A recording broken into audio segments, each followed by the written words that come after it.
Hello viewers, welcome to twinkles kitchen. இன்றைக்கி நம்ம கோங்குரா சட்னி எப்படி பண்ணுறதுன்னு பார்க்கலாம். முதல்ல ஒரு கட்டு புளிச்சக்கீரை வாங்கி வச்சுருக்கேன். நல்ல பெரிய கட்டான ஒரு கட்டு வாங்கி வச்சுருக்கேன். அதுக்கு தேவையான பொருட்கள் என்னெல்லாம், நல்ல காஞ்ச மிளகா ஒரு 20லேருந்து 25 காஞ்ச மிளகா எடுத்து வச்சுக்கோங்க. 2 கை அளவு பூண்டு எடுத்து வச்சுக்கோங்க. சீரகம் இந்த அளவு எடுத்து வச்சுக்கோங்க.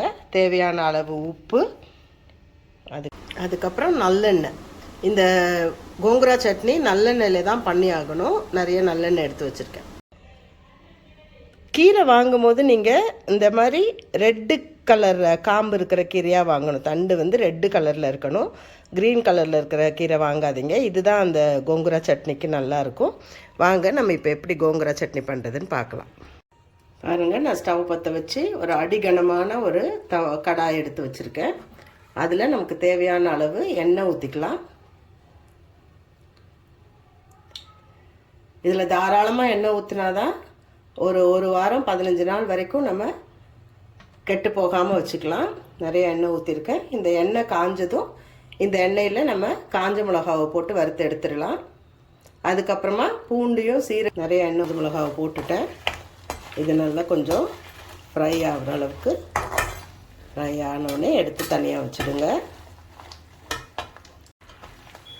பாருங்க, இப்போ காஞ்ச மிளகாய் நல்லா வறுபட்டுருச்சு. இந்த காஞ்ச மிளகாய் எடுத்து தனியாக வச்சிடலாம். இதே எண்ணெயில் பூண்டையும் போட்டு லைட்டாக எடுத்து வறுத்து வச்சுக்கலாம்.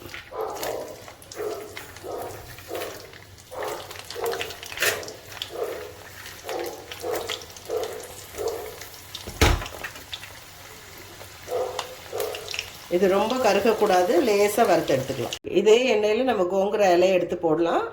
நம்ம நல்லா வதங்கினதுக்கப்புறம் அது மேலேயே நம்ம சீரகத்தை போட்டு மிக்சியில் அரைக்கும் போது போட்டுக்கலாம். ஃபஸ்ட்டு நான் இந்த கீரை எடுத்து இந்த எண்ணெயில் போடுறேன்.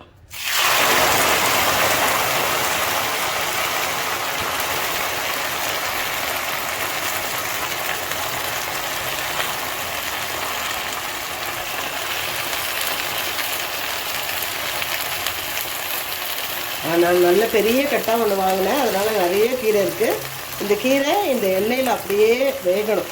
நல்லா பரட்டி விட்டு நல்லா வேக விடலாம். பாருங்க, நல்லா வெந்துட்டுருக்கு இந்த கீரை. இந்த ஸ்டேஜில் கொஞ்சம் உப்பு போட்டுடலாம்.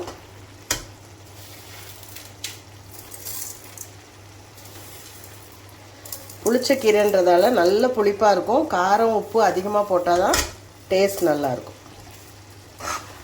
இன்னும் கொஞ்சம் நல்லா இந்த இதில் இருக்கிற தண்ணியெல்லாம் நல்லா வற்றி அந்த எண்ணெய் பிரிஞ்சு வரும்போது நம்ம சீரகத்தை போட்டுட்டு வறுக்கலாம்.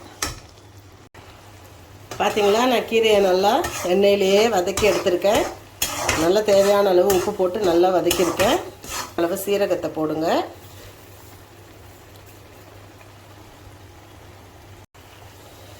பாருங்கள் வியூவர்ஸ், கீரை நல்லா வெந்துருச்சு. எண்ணெய் பிரிஞ்சு வருது, பார்க்குறீங்களா? பாருங்கள், எண்ணெய் நல்லா பிரிஞ்சு வந்துருச்சு. இந்த ஸ்டேஜில் நம்ம ஆஃப் பண்ணி வச்சிடலாம். வச்சுட்டு நம்ம ஆறுனதுக்கப்புறமா நம்ம அரைக்கலாம். ஃபஸ்ட்டு நம்ம வறுத்து வச்ச மிளகாயில் இருக்கிற இந்த காம்பெல்லாம் நான் எடுத்துடுறேன். எடுத்துட்டு இந்த மிளகாயையும் பூண்டையும் மட்டும் மிக்சியில் ஒரு அரைக்கணும். அரைச்சிட்டு அதுக்கப்புறமா அந்த கீரையும் நம்ம சீரகம் உப்பெல்லாம் போட்டு வச்சுருக்கோம் இல்லையா, அதையும் சேர்த்து போட்டு ஒரு சுற்றி இறக்கிடணும். பாருங்க, இப்போ நம்ம காம்பு எடுத்து வச்சுருக்க காஞ்ச மிளகாவை எடுத்து மிக்சியில் போட்டுக்கலாம்.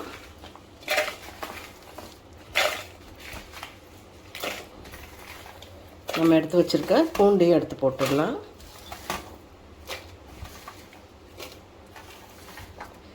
இப்போ இதை லைட்டாக குறைப்பாக அரைச்சிட்டு அதுக்கப்புறம் நம்ம வதக்கி வச்சுருக்கிற கீரையை போட்டு ஒரே ஒரு சுற்று எடுத்துக்கலாம். பல்ஸ் மோடில் போட்டாலே போதும். ஓகேவா? பாருங்கள், இந்த அளவுக்கு குறைப்பாக இருந்தால் போதும். இப்போ நம்ம வதக்கி வச்சுருக்கிற கீரையும் நான் அதில் போட்டுடுறேன். இப்போ இன்னொரு பல்ஸ் மோடில் 2 சுற்றி உங்களுக்கு காமிக்கிறேன். பாருங்கள், சுவையான புளிச்சக்கீரை சட்னி இல்லைன்னா கோங்குரா சட்னி ரெடி. நீங்களும் செஞ்சு பாருங்கள், சாப்பிடுங்க, என்ஜாய் பண்ணுங்கள்.